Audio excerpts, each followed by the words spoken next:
The radio didn't belong to me. I found it in the storage room of my new apartment building, buried beneath broken chairs and dusty boxes labeled property of tenant, 1998. It was old, heavier than it looked, with a cracked wooden frame and a tuning dial that resisted my fingers, as if it hadn't been touched in years. I don't even listen to the radio. But something about it felt patient, like it had been waiting. That night, unable to sleep, I plugged it in. Static filled the room, thick, buzzing, alive. I turned the dial slowly, passing through faint music, distant voices, and dead air.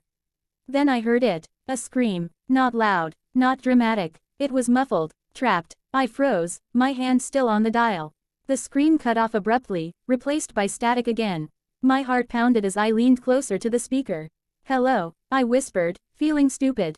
The radio answered with silence. I told myself it was interference. Old recordings. My imagination. Still, I unplugged the radio and pushed it into the corner of the room, facing the wall. That should have been the end. The next night, I woke at 3:17 a.m. to the sound of static. The radio was on. I sat up, breath shallow. The dial was glowing faintly, though I clearly remembered unplugging it. The static shifted, sharpened, and then I heard voices. Multiple. Crying. Begging. Whispers layered over one another, overlapping like they were fighting for space. "Please, can't breathe, turn it off." I rushed to the radio and yanked the plug from the wall. The voices cut off instantly. My apartment fell into a terrifying quiet. I didn't sleep after that. The following days, I researched the building. Most of it was normal, built in the 1970s, renovated twice. But one detail kept appearing in old local forums.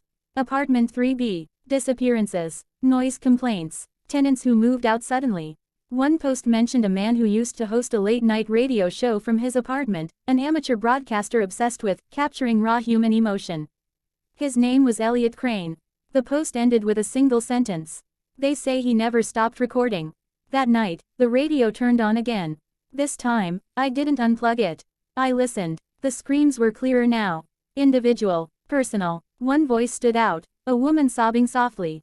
"I'm still here," she whispered. My throat tightened. "Where?" "In the signal," she replied.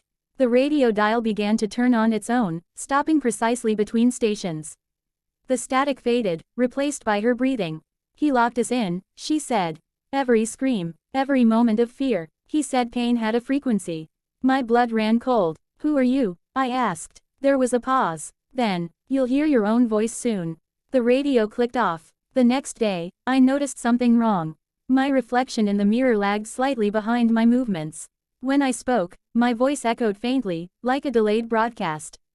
That night, the radio played me.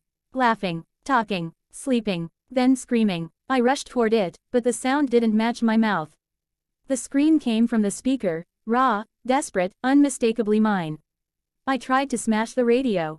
The hammer bounced off as if it were solid stone. The dial spun wildly. Voices flooded the room. "So many of us," they whispered. "So much signal." The woman's voice returned, calm now. "You're clearer than the others," she said. "You broadcast beautifully." I felt pressure in my chest, like my lungs were being tuned.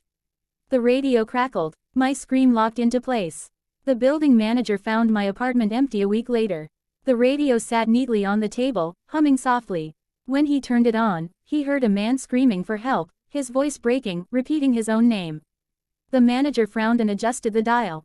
"Strange," he muttered. "Sounds alive." He left the radio behind. It's still there, waiting for the next listener.